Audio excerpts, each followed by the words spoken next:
Healthcare is too expensive. Employers are offsetting costs onto their employees. Who will make health benefits affordable for hard-working Americans and their families? You will! This is the Empowering Plans Podcast, a show dedicated to helping you once again emphasize the benefits in your benefit plan. Now prepare to learn, Plan, save, and protect with the Phia Group. Hello, everybody. Ron Peck, Chief Legal Officer of the Phia Group, here with you once again for another thrilling episode of Empowering Plans with the Phia Group podcast. Next to me, giving me the side eye, what's going on, buddy, is Pat the Man Santos, the ultimate podcast producer, the best in the East and the West. And in addition to Pat, I am not sitting here alone. Rather, on the line with me is somebody that I really look up to, that I've only recently met, but in my short time working with Dr. Lee, I have learned a lot, and it certainly resonates with me and some of the things I've been working on. So today, we are going to be having a very interesting conversation with Dr. Victoria Lee. For those of you who do not know who Dr. Lee is the Chief Regulatory and Quality Officer at Lucid Diagnostics and also had served as the company's Vice President of Medical Affairs. Prior to that, again, the better part of a decade spent on medical devices and medical devices field.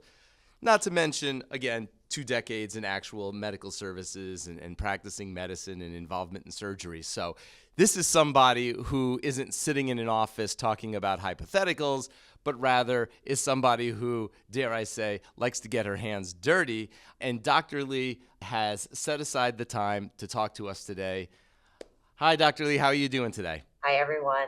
So, pleasure to be here. Dr. Lee, you are here today to talk about a new or relatively new device that I've only recently become aware of, and that is the EsoGuard diagnostic device, which you will talk about in a little bit. For those who are listening, who have tuned in for our past webinars, listened to our past podcasts, are signed up, subscribed to LinkedIn, you probably know by now that I have adopted as my personal quest the goal of crushing cancer. I have a bone to pick with cancer. Most people know that my wife, back in 2018, was diagnosed with non-Hodgkin's lymphoma. She luckily survived that experience, but it really opened my eyes to the threat that is posed by cancer in general, and more specifically, how important it is for health benefit plans, employers, employees, to really pay attention to this threat, both to health and finance. And it was through that experience that I actually got to meet Dr. Lee, who is working, again, on this project, EsoGuard, which is very exciting to me. And I'm so excited to share with everybody else today what EsoGuard is. So in the meantime, very quickly, I'll tell you, the Phia Group is supporting this endeavor. We've actually drafted already plan language that would enable a self-funded plan to utilize the EsoGuard product and cover it for their plan participants. But before I go any farther, you're probably asking, okay, Ron, that's great. We can pay for it, but what is it? And so, Dr. Lee, I'm going to go ahead and turn it over to you to let people know about this exciting new innovation.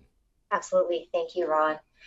Similar to what Ron said about his experience with his wife, I myself, prior to joining PAVmed and Lucid as their chief medical officer, have also been touched by cancer in my family, which added to my passion about this technology. So about 5 years ago, my mother passed away from breast cancer, which is one of those cancers that you hear a lot about.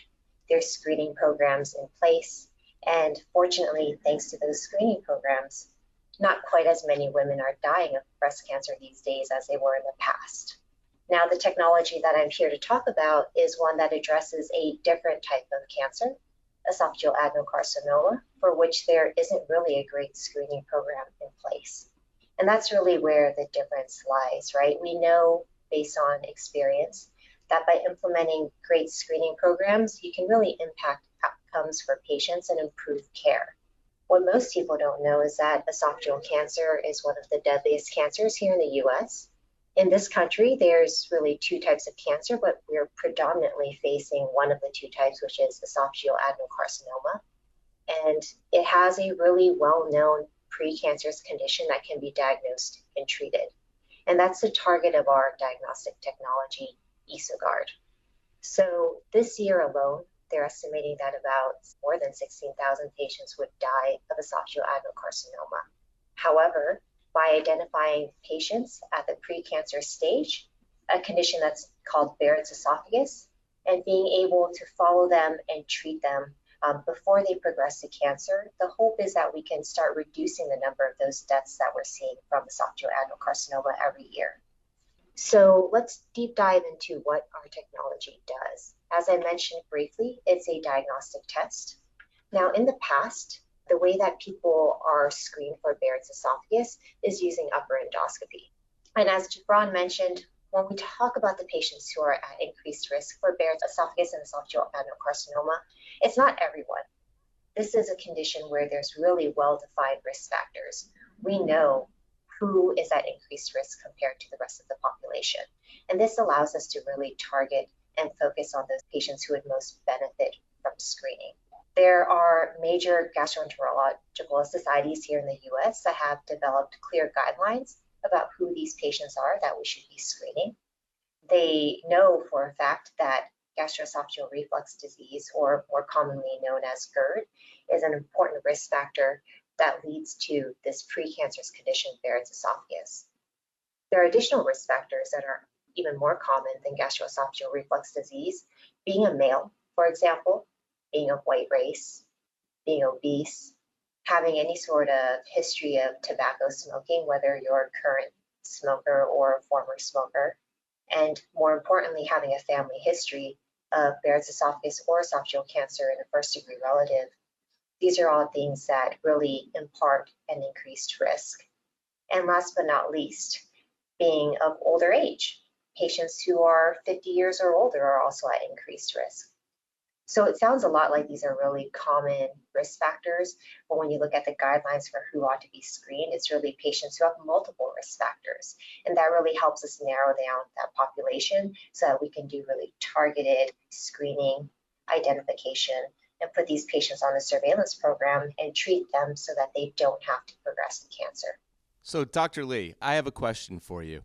You mentioned these sort of red flags that may make somebody potentially at a higher risk for this disease and then subsequently cancer.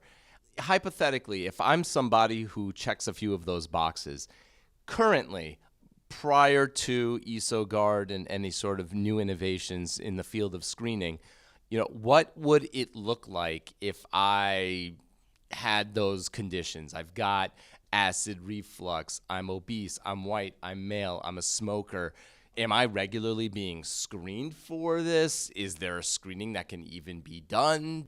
Do physicians and primary care physicians generally know to even look for this? What's kind of the landscape right now? That's a great question. And so to answer the two major questions that you asked, the first one is there a way that this can be screened for? The answer is yes. Traditionally, patients are screened for Barrett's esophagus with upper endoscopies. Now, your second question was, is this regularly being done? And the answer is no. So the reason why so many patients are being diagnosed with cancer of the esophagus every year is because they're not being identified with a precursor of Barrett's. And those patients who are identified with Barrett's, they're usually not identified because of screening. They're identified because they have chronic gastroesophageal reflux and their symptoms are not well controlled, and they go to see their GI because their symptoms are really bothering them. So those patients who have well-controlled symptoms and other risk factors are really not being screened. And part of that is due to just not as much familiarity from primary care physicians about this disease and the indications for screening. And because of that lack of familiarity of primary care doctors, they're not as often going to be referring these patients to a GI specialist for workup. But that's on the physician side, right? Like what we often don't talk about is the patient side. How many patients want to undergo an upper endoscopy just for screening? If they don't know for sure that they have something going on, if they don't know that they have disease, how many patients would want to take a day off of work, undergo sedation, have a tube put down their throats, and go through all of this for just purely screening purposes? And the answer is really based on a lot of studies that have been done based on surveys of patients and their providers. Not a lot of patients really want to do this. Yeah. I mean, Dr. Lee, it's funny because you mentioned an upper endoscopy, and, of course, I know all of the details of what that entails, but I imagine there may be some people who are listening to the podcast who aren't, physicians in their spare time like me. No, but seriously, I don't know what that entails. I don't know what that's like. And just based on the description you've provided, it seems almost like this comedy of errors where first we have people who maybe just write off these red flags because they are relatively common. Then two, if I do bring it up, the chances that my physician is going to know to look for this disease and potentially prepare me for some sort of screening is relatively low. And then three, even if they do suggest a screening, I may push back because it is so intensive and because it is so involved. And, you're talking about it from the clinical perspective, what it actually entails to sit there, to take the day off, to go through this procedure, to get a tube shoved down your throat. Like Pat over here is cringing, and rightfully so. Let's also look at it from the perspective of our listeners who are predominantly plan administrators, plan sponsors, brokers, right? These are the individuals who are responsible for paying for these types of treatments. Based on the description you've provided, I have to assume that an upper endoscopy is not cheap. It's not cheap. It is not, because when you think about this specialized procedure, you're thinking about A, the professional fee that you're paying for the physician who's performing the endoscopy. B, you're paying for the facility fee because these have to be performed in an endoscopy suite. These are not in-office procedures.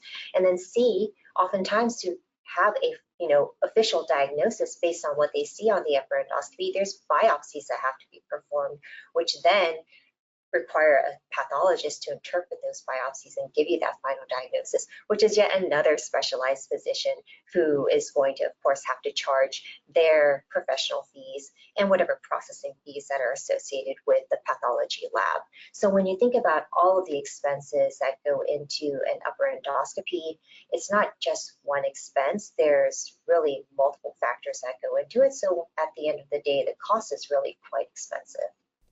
So if I'm a plan sponsor, I guess it's probably just cheaper to roll the dice, and if somebody gets cancer, just pay to treat that, right? Because I'm sure that's not too expensive. So I guess as a physician, we don't like to put a price on patients' lives, right? What price do you put on a life being saved? But that's a really good point that you make, Ron, about the expense of treating patients who develop esophageal adenocarcinoma. So in patients with esophageal adenocarcinoma, because this disease is so lethal, because by the time it is diagnosed the traditional way, patients are often at later stages of disease, the pathway for patients is terrible from a clinical perspective, but also in regards to trying to palliate those patients or treat the ones that are potentially at earlier stages of disease, it really is expensive. So the treatment for those patients with esophageal adenocarcinoma that can be managed from a surgical perspective is an esophagectomy. So you are removing their esophagus, what we like to call the food tube. And as you can imagine, this is really going to be something that's debilitating for these patients. So it's not that you go ahead and remove the esophagus and then they're done. Once you've removed the esophagus, how are these patients going to obtain nutrition? They need specialized equipment to receive their nutrition some other way, whether it's through an IV, what we call TPN, or on the other hand, you're talking about the additional treatments that they'll be receiving if there's been any sort of spread of their cancer regionally or even distantly, which means chemotherapy, other biologic agents that would be used to try and treat these patients. And that in itself ends up being really expensive as well. Not to mention the fact that when you talk about the life that is lost, because these patients, even when diagnosed at the stage of localized disease, about 50% of them, no matter what you do, all of the efforts that you put in, the advances in technology that we try to utilize to save their lives, 50% of those patients are going to die within 5 years. Jeez. So from an outcome perspective, from a cost perspective, it just feels like as it currently stands, if I'm a plan administrator, I'm an employer, I kind of feel like it's a catch-22. I'm sort of damned if I do, damned if I don't, because the indicators that you mentioned before, for some of our listeners in particular, a huge portion of their plan population checks at least 3 of those boxes, but they, as a plan, are really not able to force these people to go in and get those endoscopies, and probably it would be hard to swallow the cost. But on the other side, if even one of those people is ultimately diagnosed with this cancer, the cost of treatment, and frankly the human cost as well, is almost unbearable. So it's sort of this damned if I do, damned if I don't. There really is no obvious solution, right? So if I'm a plan administrator, do I just say, to heck with it, there's nothing I can do? So that's where our technology comes into play. So this technology, EsoGuard, and the non-endoscopic means by which we collect the cell samples to analyze with our test, these were developed by physicians because of this situation that we're discussing now. If you do it, it's low compliance, but there's a bunch of patients who are being missed from a diagnostic perspective. So the screening solution that we propose actually takes into account 2 different technologies. One is a methylated DNA biomarker test that's performed at our lab, and the other one is a very minimally invasive, I would almost argue non-invasive device called the EsoCheck device that you can swallow in your physician's office to obtain some surface samples of your esophagus to send to our lab so that we can analyze it with our test. Now, these technologies were developed through an NCI-funded grant by physicians at Case Western Reserve University.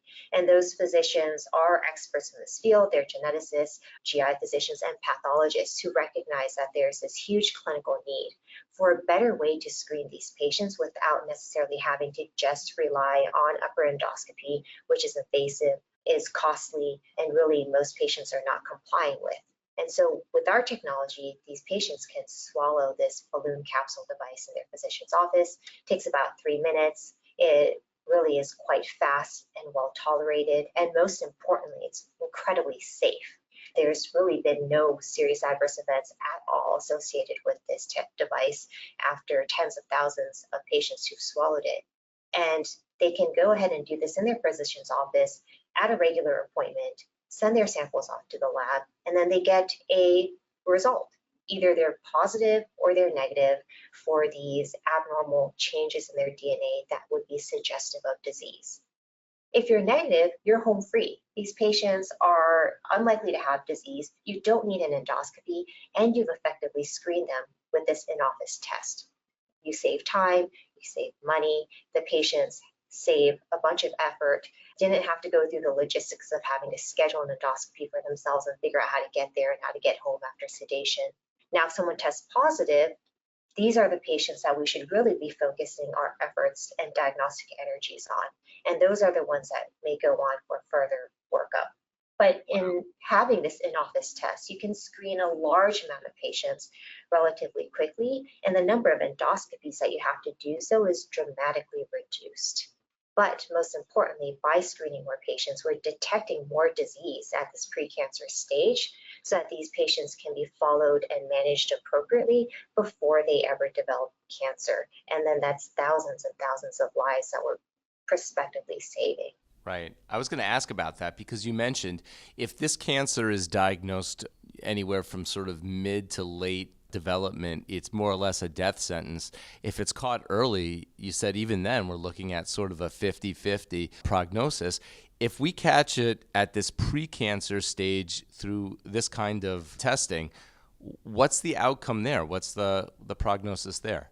Yeah, so screening for a disease that can't be treated is really not worthwhile, right? The value here is that we can screen for Barrett's esophagus, and there's really effective treatment options for these patients.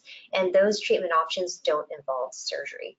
So patients who are diagnosed with Barrett's, if they're diagnosed at a later stage of Barrett's, they're treated with endoscopic techniques. So you go for an endoscopy and they can actually either resect the part of the esophagus, the mucosa, one layer of the esophagus that has a disease, or you can just ablate it. They can do it with microwave ablation, or radiofrequency ablation is a better way to describe it, or they can freeze it, what we call cryoablation. But these things can be done, again, pretty minimally invasively. It doesn't require surgery. The recovery time is way better than surgery. And data has shown that in up to 80 to 90% of these patients, you are effectively eliminating all disease. And so by eliminating that disease, especially in patients who are the latest stage of Barrett's esophagus, the one that's most likely to progress to cancer, there have been randomized controlled trials that show that by treating this high-grade dysplastic Barrett's esophagus, you are indeed reducing the likelihood of progression to cancer. And that is really the basis of all of these guidelines from these GI societies that advocate for screening, surveillance, and treatment, because we know that treating these patients works. You know, I mentioned earlier that I've got this personal crusade, this grudge against cancer, right? And so somebody may say, well, you know, you're talking to Dr. Lee because, again, this is about identifying and preventing cancer. And that's great, Ron. But, you know, as a plan administrator or someone who services a self-funded benefit plan, you know, I love the warm and feelies and fuzzies, but how does this relate to me? Why do I need to hear about this? And, you know, a little tongue in cheek, but I mean, we've definitely sort of talked about how the testing here is so much less expensive than the alternative. It's so much more effective. If you identify the disease, the treatment is so much less costly and more effective than the alternative. So from a cost-benefit analysis, it makes sense. But one of the things that I actually, in particular, I like about this, and it doesn't even have to be about esophageal or any cancer, really. It could be anything. It could be any kind of preventable chronic disease or otherwise. In the self-funded health space and health benefits in general, I have had the great privilege of being introduced to and meeting different organizations who have come up with different types of tests, diagnostic tests. They analyze claims data. They look at past history. They look at current physical health. They do all these types of blood tests, saliva tests, tissue tests, you name it, to identify this broad spectrum of diseases, right, across the board. If you could think of something that could go wrong, there's probably someone out there who can test for it. And in many of those instances, when they come to us at the Phia group, they're saying, hey, we'd really like to be introduced to the health benefits industry. We think that these health plans should cover this test. We think that they should really promote it to their plan membership. We really want to get it out there to the masses. And one of the things that I tend to see is that these tests rely on casting a very broad net. Dr. Lee, what they'll do is they'll say every single person on the plan should get tested just in case. And so as a plan sponsor, you know, I'm looking at it and I'm saying, okay, I'm about to pay for every single plan member to go and get this test. Sometimes it's through a capitated fee. Some of these vendors, they'll charge a PEPM subscription fee, capitated fee, and as a result, the testing becomes available to everybody. In other instances, it's a per test fee, but again, they're expecting everybody to get tested.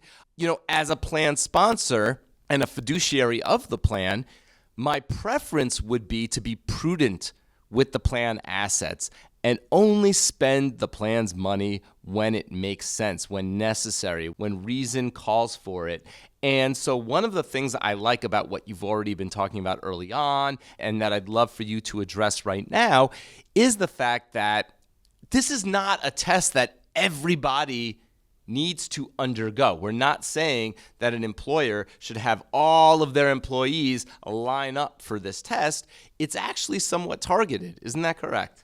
That's absolutely correct. The patients that are screened with this technology, all of that is guidelines based. And specifically for this disease process, not everyone is at risk. As we discussed previously, there is a very well-defined high-risk population. And those are the patients that ought to be screened, not everyone. So I can target a limited audience, right? A specific pool of plan membership who should receive this test. Presumably, you know, it'll be more effective, it's less costly. As far as the actual cost of the test itself, and I don't want you to disclose that here on the podcast, that's a personal conversation that you'll end up having to have with anybody who is prospectively going to dig deeper and want to learn more about this. But in general, comparatively, this test versus sort of a traditional screening, I think you mentioned through an endoscopy, generally speaking, substantially less expensive? Yeah, so when you think about all of the associated costs with upper endoscopy, not just the endoscopy itself, and you compare that to this in-office test, there is going to be a substantial difference, which further increases when you, of course, add larger numbers of patients that are being tested. Awesome.